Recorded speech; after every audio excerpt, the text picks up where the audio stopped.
Okay, so imagine this, right? July 1st, 2026. A hospital in Denver just deployed an AI triage system. 8 months getting it through Colorado's new law. Disclosures, audits, state AG filings. Meanwhile, 2,000 miles east, there's a DOJ attorney whose entire job is suing states for laws like this. He's had 173 days to file. He's filed nothing. Whoa, that's not just a thought experiment, is it? That's like the actual trajectory if you just extend the line. Totally not.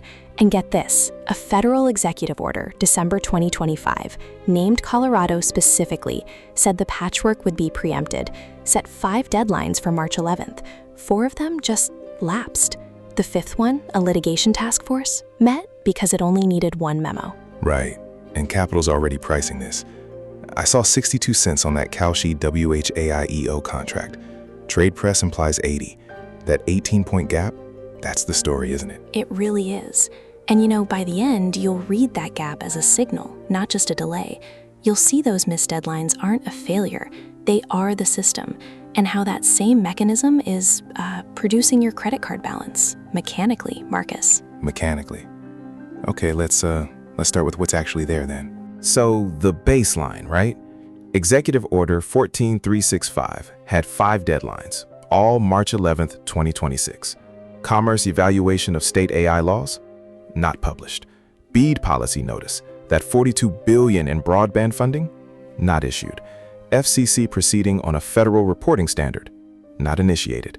FTC policy statement on preemption? Nope. AI litigation task force at DOJ? Established January 9th by memo. 110 days later, 0 filings against any state law. See, hold on to that asymmetry, Marcus. 4 substantive tracks just lapsed. The one that actually got executed needed 0 policy work, no rulemaking, no interagency coordination, just a memo. So the cheap action got done. The expensive ones didn't. Exactly. And I really challenge how the trade press is framing this. Every legal brief, they call it compliance limbo. That word does so much work, It implies an accidental state, like a logjam someone eventually will clear. And you don't buy that? Limbo doesn't have beneficiaries, right? This absolutely does. The cost of those missed deadlines, paid by smaller AI firms and households downstream. The benefit? Collected by like 7 big companies whose existing federal contracting infrastructure already absorbs multi-state compliance as fixed overhead. So, if the same group consistently wins from a state described as accidental, that description's gotta be wrong. It is. It's not limbo, it's an equilibrium. And every day it persists, the moat just gets deeper. Yeah, like think of a drawbridge raised for repairs. Orders filed, crew assigned, but no work. Only people who can cross, those with helicopters. Every week, they just extract more rent. That's not limbo. This is when everyone knows and those benefiting from the delay are closest to the repair authority. Exactly.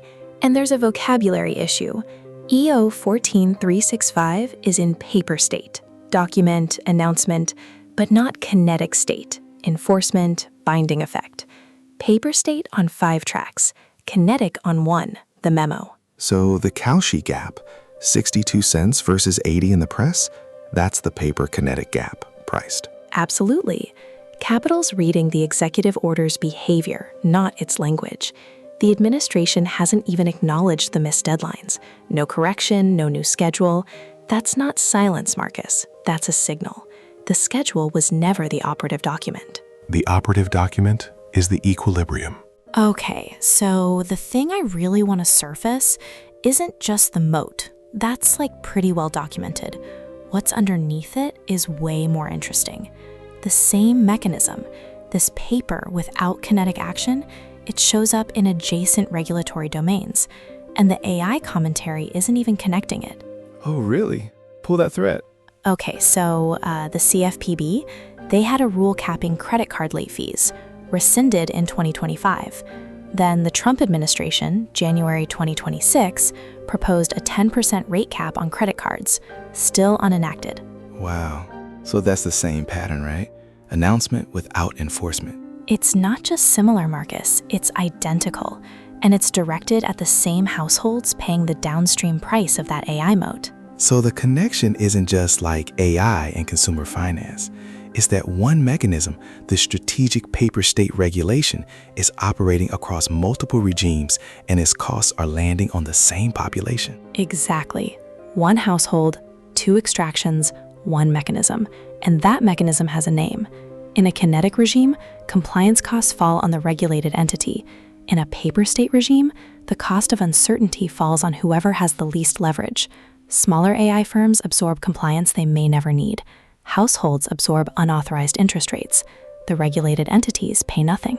Now, project that forward, 5 to 10 years out. What does this become if it doesn't break? That's the big question, isn't it? I think you get a regulatory mode where the announcement is the policy. Enforcement becomes a luxury good. The federal government performs accountability through declarations of intent, while the binding work, the work that creates winners and losers, gets deliberately deferred. The deferral itself becomes the policy outcome. Incumbents get protection no one ever passes. Households get extraction no one ever authorizes. A simulacrum of governance? Yes, exactly. And it has one mechanical feature worth aiming. This simulacrum is actually cheaper than real governance. It produces all the political benefits of action, press conference, framework documents, named task forces, but without the litigation risk of actually enforcing anything. Over time, the actors closest to the mechanism, they learn that the simulacrum is the equilibrium. They stop expecting the kinetic phase. The paper state becomes load-bearing. Wow, that's the projection. But that projection assumes the structure is sustainable, right? And that assumption is where I want to push next. Push. Okay, so the household credit card balance, it crossed $1.3 trillion in early 2026, just like a huge number. And the average APR on accruing balances is between 21 and 23%. And Bankrate found that 33% of that debt, like a full third, is being used for groceries, childcare, utilities, just day-to-day survival stuff. Survival financed at 23%, just brutal. It's absolutely brutal. And the 90-day delinquency rate on credit cards is 12.7%. That's just 1 percentage point below the post-Great Recession peak. And the delinquency split, Marcus, it's totally K-shaped, improving in affluent zip codes, getting worse in low-income ones. So the system you've described, this paper state regulation extracting through incumbent pricing while withholding consumer relief, it's being absorbed somewhere. The question is where, at what cost, and for how long? Exactly. And that's chapter 3, the conflict. Let's get into it. Okay, so the strongest version of the bull case for this equilibrium is that it's just stable. Households are absorbing it. Capital, they're correctly pricing federal inertia and household persistence. What looks like rupture from the outside, it's just ongoing function from the inside. Yeah, let me build that case. Please. This pattern, not new. Selective antitrust enforcement dates to Reagan. Dodd-Frank, past 2010, was walked back by 2017 via non-enforcement. This announcing intent without kinetic action, it's been the dominant mode for 40 years. It's produced rising incumbent power, household debt, inequality, and it hasn't broken. 2008 came closest, but what followed wasn't regime change. It was a bigger version of the same regime. Yeah. The New York Feds tracked household debt since '99. Every time balances hit a new record, predictions of rupture. But it just doesn't come. People absorb. They reduce spending, take second jobs. The system's shown empirically it can extract rents from the bottom without political consequences to change the regime. That's the steel man, tested and held. That's a strong case, Marcus. Now let me press it. Press. The 12.7% 90-day delinquency rate on lower-income credit card accounts, that number, it doesn't describe a system absorbing pressure. It describes a system already in rupture for the population carrying that debt. The K-shape isn't a forecast, it's a current state description. The bottom of the K isn't waiting for a phase transition, it's already in one. But the top of the K is fine, right? And the top of the K is where political and economic decisions are made. That's the actual question. You said the system has demonstrated it can extract rents without producing political consequences. But the system means the median voter, not the population paying the cost. That's my steelman, and it holds. The political system aggregates outcomes through institutions whose median is closer to the top of the K than to the bottom. The bottom being in rupture doesn't change federal policy. It changes who's in default. Then the steelman survives, but it survives by conceding that stability is being measured from a vantage point the bottom of the K does not occupy. You're not arguing the system is stable. You're arguing the people who can measure it are stable. A different claim, and it has a fork inside it. The bull case requires the bottom of the K to remain politically inert. If anything breaks that inertia, a single organizing event, a viral default, a candidate running explicitly on this, the equilibrium shifts. That fork's been there for 40 years. It hasn't broken. It hasn't broken yet. Right. So how do we track this going forward then? Okay, so here's what you can actually do with all this, like starting now. The 3 dates are totally observable: May 12th, June 1st, June 30th. Each one resolves a fork, but the resolution, it's already partially legible, honestly. The pattern of missed deadlines is the signal. It's not the absence of one. That continued absence of federal kinetic action against Colorado before June 30th, that's not a delay. It is the policy outcome the system is producing. Which means the actionable read is this: stop tracking the announcements, track the lapses. Every missed deadline is a piece of priced information. That Kalshi contract at 62 cents, that's capital correctly summing those lapses. If you operate in any space adjacent to AI deployment, federal regulatory exposure, or financial services to lower-income households, the priced information says the federal kinetic state will not arrive in time to alter the trajectory. Plan accordingly. And, 2 named actors hold the capacity to invalidate that read. Howard Lutnick could publish the commerce evaluation and the BEAD notice. Or the Attorney General could direct the AI litigation task force to file against Colorado before June 30th. Each capacity is currently held in reserve. Watch for movement, not for announcements about movement. And here's what I just cannot stop thinking about, Marcus: the household debt data. It's so frequently described as a warning, as if $1.3 trillion at 23% APR with 12.7% 90-day delinquency on lower-income accounts is a forecast of something about to happen. It's not. It's a description of something already happening. The bottom of the K is not approaching rupture. It is in rupture, right now, for the population on it.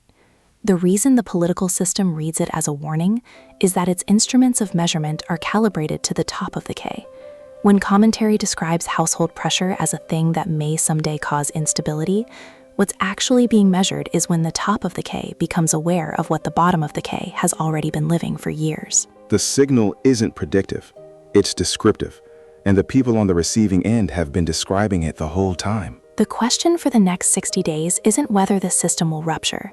It's whether the people watching from the top of the K will recognize that for a substantial portion of the population they share a country with, it already has. That's